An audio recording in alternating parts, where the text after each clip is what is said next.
Bwana asifiwe. Bwana asifiwe. Familia ya Bishop Mulinge tunakuja kutoa rambirambi zetu. Fathers of faith, mababa wetu wa kiroho ambao wako hapa, pastors na kanisa lote na viongozi, our deputy president who the people elected, hata mimi nilikuchagua. You are my deputy president and I'm proud of you. The senators who are here, the National Assembly, County Assembly, na adwaito wetu wa Kalewa, Moyaseo inge, Moyai ataiwe inge. Nina furahi sana leo kuja kwa sababu nimekuja kuona ndugu yangu mkubwa ambaye ni Bishop Mulinge. Bishop Mulinge tumetembea na familia yake kwa muda sasa, tukieneza injili huko Nairobi na pia hapa Machakos na Makueni. Hata Mwingi nimeenda, hata Kitui nimeenda.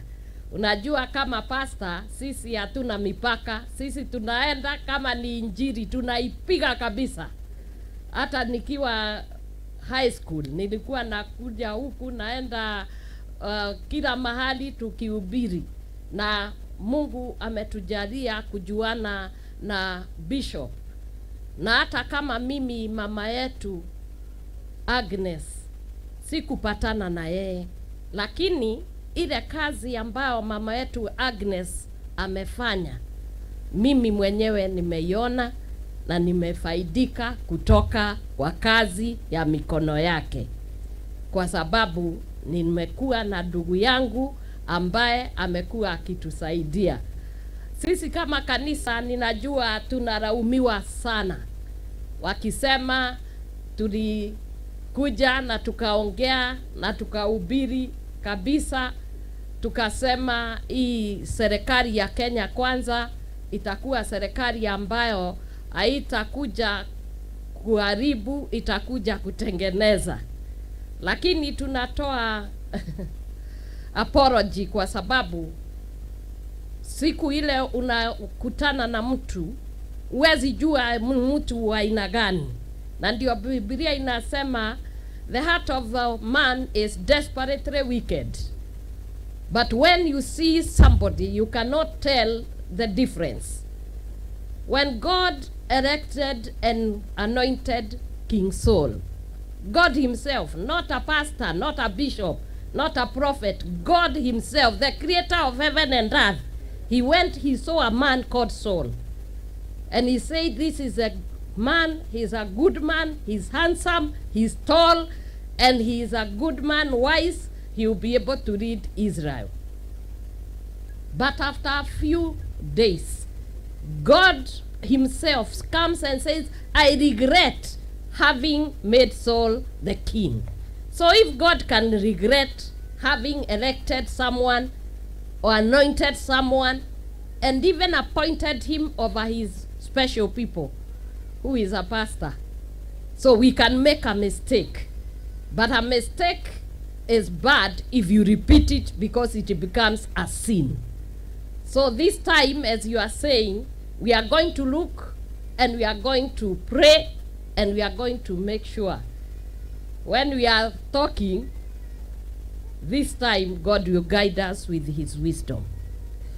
And I say, when we were going through here, we came with the church agenda before the 2022, and many of our pastors, they listened. And that is why, unlike the other times, and I want to thank the fathers of this land, Bishop Kababu, thank you very much, because when we came to you, mpigiani makofi. Bishop ameneza neno hapa. Saa ingine tukienda, when we come here na tunataka kwenda kwa mashule, Akienda hapo watoto wote wanaokoka. Na mumeona bishop wetu wa Nairobi amekuja, kila mtu sasa ameokoka. Muende na ushuhuda, msianguke. Uliona tumeambiwa tuende tufanye watu kuwa disciples, na kutoka leo nyinyi mmekuwa disciples kwa on behalf of our mama Agnes. So today it is one of the greatest days where even the bishops and pastors wameokoka la pili. So our mother was a great woman, and we are very happy to be here. We bring our condolences as a family, and we will continue to pray for you as a family, and I pray that the God who wipes tears and gives comfort gives you comfort, my bishop, and your family. Si kila siku unaniambia nilete mzee ninakuja naye. Mwezi kupiga makofi. Watu wetu akalawa. Si kila mahali naenda na mzee nikiambiwa tuende. When I respect and I honor someone, and I know this person is a brother, is a family. Umeona hata maaskofu wamekuja sawa sawa, leaders wamekuja, kwa sababu hata yeye anashikilia sio neno tu, lakini hata saide tunamuita huko kwetu anakuja. Na nimeona tukija milima ni mingi sana hapa. Ukienda kila mahali ni mlima. Ukiambiwa Nova, hata sisi tulikuwa tumekosa njia kidogo, tukakuta mzee akasema Nova. Tukaendelea na gari tukakuta mama, tukamwambia tuliambiwa Nova, akasema hata sasa Nova. Na muona tumefika. Mungu abariki na awapanguze machozi, kwa sababu sio tu familia ya